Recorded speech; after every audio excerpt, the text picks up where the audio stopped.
Welcome to DEFCON 3. I'm KT McFarland. The extremist group Boko Haram is intensifying terror attacks against Nigerian civilians, even as the country's new president tries to quash the group's network.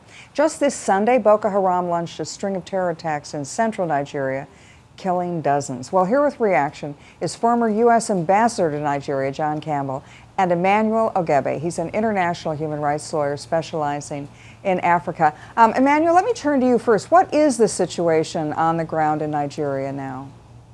Well, actually, in the last 5 weeks of the new administration, there have been more deaths than in the last 6 weeks of the previous administration. It's averaged 100 deaths a week. And when I was in Nigeria 3 weeks ago, the city I was in was bombed moments after I left. So clearly, the military advantage seems to have gone to Boko Haram and then, at the moment. But then what accounts for that? Is it the crackdown and Boko Haram is responding to it, or were they on their way to a greater control over that region even before the election? Well, I actually predicted that the fact that a Muslim was elected as president wouldn't necessarily calm down the terrorists. If anything, I thought that it would spiral up because that this does not appease them whatsoever. So they're trying to actually send a message that there may be new players in the presidency, but Boko Haram is still a potent threat. Ambassador, let me turn to you. You're familiar, you've been in Nigeria, obviously. When the Nigerian president, the new president, he said one of his campaign pledges was, "I'm going to go after Boko Haram." Is that widely supported by the Nigerian people? Yes, it is. The president campaigned on really 2 planks in his platform. The first was to restore security in Nigeria, and the second was to fight against corruption. And he won overwhelmingly. And so the charges of the previous administration, well, that they were saying they were going after Boko Haram, but the military never did. That's now changed. The military is going after Boko Haram? Yes, and actually in the previous administration, there was a major military push against Boko Haram in February and March, in which Boko Haram was dislodged from certain towns and villages that it occupied. What we all did, I think, at that point was we overestimated the apparent victory of the military. It appears that what Boko Haram did was it simply changed tactics and reverted to its earlier pattern of melting into the countryside and into the slums and launching attacks from there. You know, Emmanuel, let me ask you, what is the appeal of a group like Boko Haram? I mean, the Nigerians, by and large, are very peaceful people. Why do they seem to have support within the population? Well, here's the thing. Nigeria is the largest country in the world that has an even split of Christians and Muslims. And that comes with some tensions. There has been the concept of born to rule. Southern Christians feel that, Muslim Northerners tend to want to dominate the country. And so when a group like this comes and says we want to impose Sharia on everyone, including the infidels in quotes, there are some that will buy into that sort of ideology. And with global jihad and, Al-Qaeda, even bin Laden himself mentioned that Nigeria was one of the countries that he had his eyes on that needed liberation in quotes. So that sort of message appeals to the Muslim street. And of course, there's an influx of funding from the Middle East as well.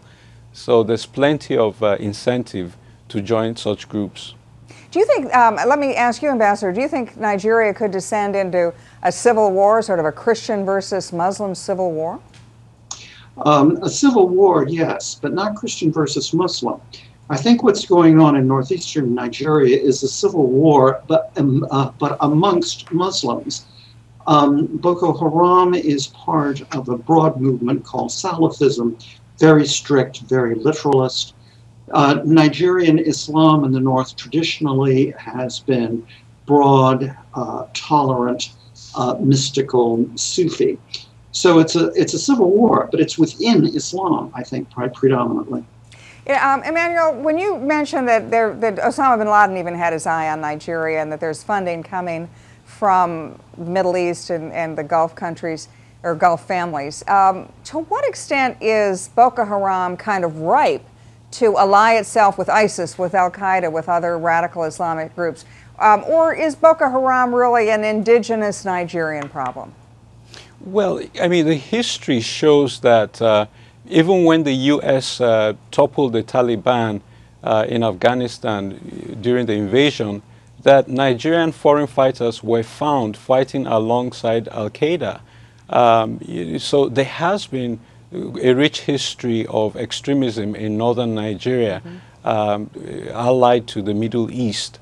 I think I disagree with Professor Campbell that this is a fight within Islam. Boko Haram has been clear that they're out to exterminate Christianity, and I should point out that the figures show that right now Boko Haram was the most lethal terror group last year. They killed more people last year than ISIS or even the Taliban. So yes, I disagree that this is within Islam. No, it's not. International movement. Let me give you the last word, Ambassador Campbell. Where does this go from here? Well, where does it go from here? First of all, I don't think Boko Haram can be defeated militarily. Boko Haram draws on a long history of a northern sense of marginalization by the rest of the country. The social and economic statistics are appalling. Essentially, Boko Haram is going to have to be countered by a multifaceted approach that includes an economic dimension, a social dimension, and a political dimension, as well as a security dimension. The new government has, in effect, said as much, and it seems to me that you can see the first steps being taken in that direction. Well, thank you both, Ambassador John Campbell and Emmanuel Ogebe.